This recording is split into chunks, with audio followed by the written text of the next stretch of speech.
Hi everybody, so today I am going to do a get ready with me video. It's just going to be kind of like a live update, telling you what I am going to school for and telling you what I do at work as a registered. Just last Wednesday, I finished my two first classes for the MSN program.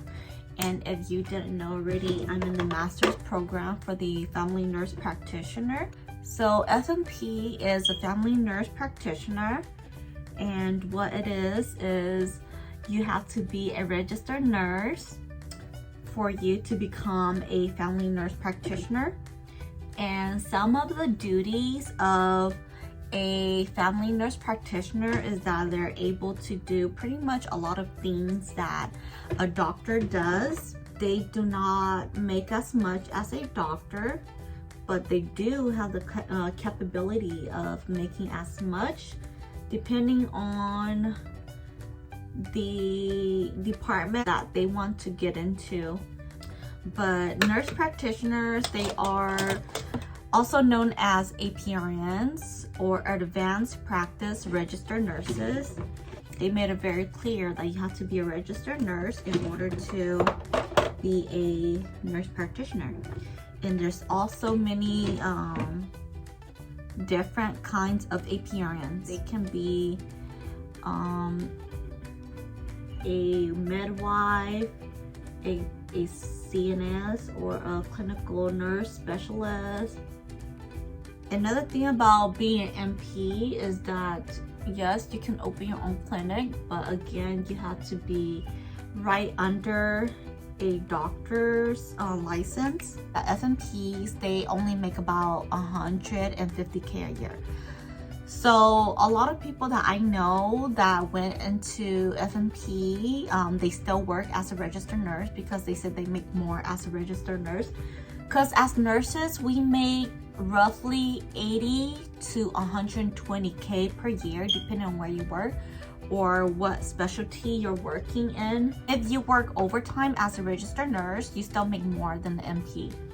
Because MP, they're mostly salaries, so even if you're overworking, you're not getting paid for the extra hours.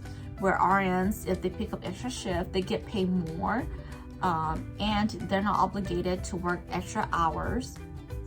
I do make a good amount of money, even though I have so much bills and I feel like that's not enough. Because the more you make, the more you want to spend and the more debt and the more expenses you have. As an RN, you make a lot already. But for me, the reason why I decided to go back to school to become a FNP is because my family, we are very poor. I came from a very poor family. I know a lot of people will say the same, but we have our own struggles, and I have always been very determined and persistent regarding getting a better life and getting the highest education I can. I'm the first generation that went into college, the only one in my family to go into college. And growing up was not easy. My goal was to get the highest level of education I can, and I would love to pursue my doctorate degree. My plan is to get my master's degree and then start working as a nurse practitioner and then eventually build my own family. But life is really good right now. I don't have much to worry about except for financial stuff, you know. Other than that, I don't have to worry about kids right now, and that's a really peace of mind for me. So it's my birthday month, and I was debating whether or not I should be going out of town for my birthday. I love going out of town for my birthday. It just makes the whole vibe and occasion different, just because you're not in your hometown doing the same thing. But we'll see if I decide to go out of town or not. I might just do like a one-day trip, but I'm not sure yet. And then not just that, but I'm debating whether or not I should find another job, which I know I have to, because I'm gonna start clinical soon, so I cannot work my Monday through Friday job. Even though it's so good right now, all I'm doing is just working from home. I hate looking for another job. I hate going through the interview process. I hate meeting new people now. I just hate learning new policies, new everything. I'm thinking about going to ICU. And it's been exactly almost 2 years since I've done any bedside nursing. I was working at the hospital during COVID, and it was really overwhelming and hard. Working there for almost 2 years, and you know, just having to go through COVID was really hard for me. We were very short-staffed, and then even when your department is already short-staffed, you had to be floated onto another floor. So there's never a day where we are fully staffed and everything goes right. And where I was working at, there's a lot of favoritism. So the people that are friends with the supervisor, they don't get voted. And you know, it's very obvious, but they make up excuses. And there's actually a lot of drama where I was working at. My friend did ask me to list the duties that I do at work. So I work at a place, it's for adult, it's kind of like, it's a community-based adult daycare type of thing. I'm not a case manager, like an RN case manager, but I do have my own load of people, or we call them participants. They come Monday through Friday, whatever their insurance approve them. They get meals, I mean like lunch. They also participate in activities, and they do physical therapy, occupational therapy. They get their health education from the nurses. If they have any needs such as medication questions, or just you know, education regarding how to take meds safely, or the nurses will help them put their medications in their weekly medication box. We also do assessments. Initial assessments is when they first became our participant, and they go through intake to become participants at our program. And then we have quarterlies, and we also have semi-annual or 6-month assessments. 6 months is when we assess them to continue their enrollment with us. So if we do not get a hold of them during that month for the assessments, then they will eventually be disenrolled from our program. The quarterly is just basically an update on their health and see if there's any changes or, you know, concerns. We just check to see if they are going according to the plan of care that we have for them. Depending on their progress, we will provide interventions to make sure that they are following their plan of care accordingly. For example, I would have a plan of care for our risk for falls related to history of falls and using a walker and having impaired gait and balance. And if they are falling a lot, I will assess to see why they're falling so much.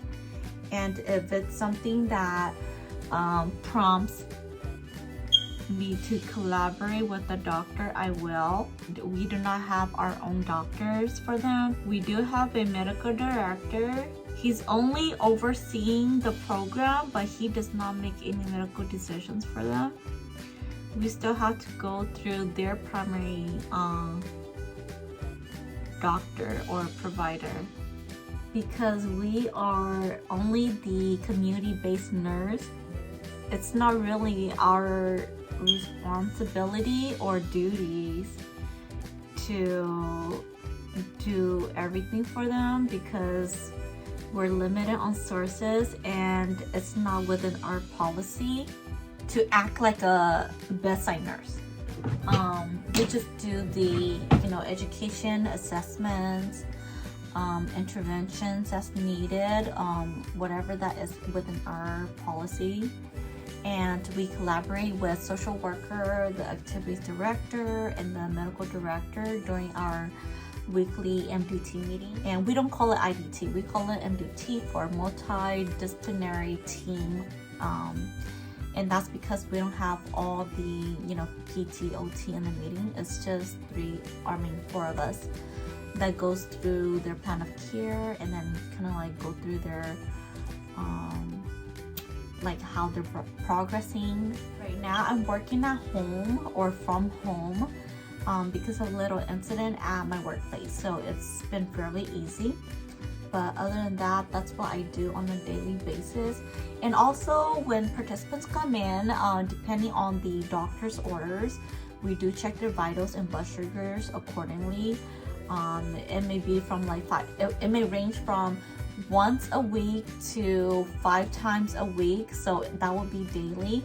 And if the doctor don't put anything on the initial assessment, then we just don't check their blood pressure or blood sugar unless it's necessary. But we do have our own protocol, so if the doctors don't put a parameter for us, then we use our program's parameter.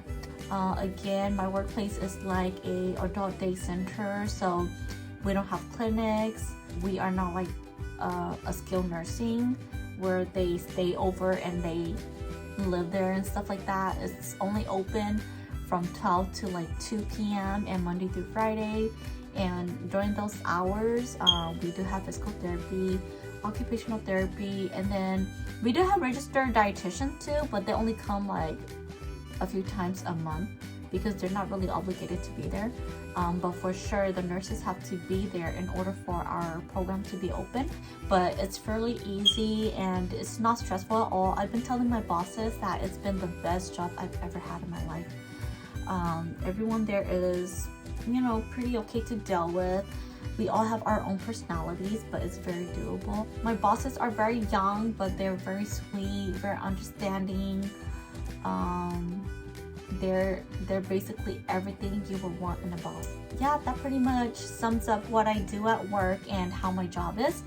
And thank you for watching this video. It's just a get ready with me video, and I don't have any Q&As or anything, but I was bored today, so I just wanted to do a quick video and an update on my life and kind of like teach you what NP does. And if you have any questions, please leave in the comment section and I will do another video to answer your questions. And I want to thank you so much. Thank you.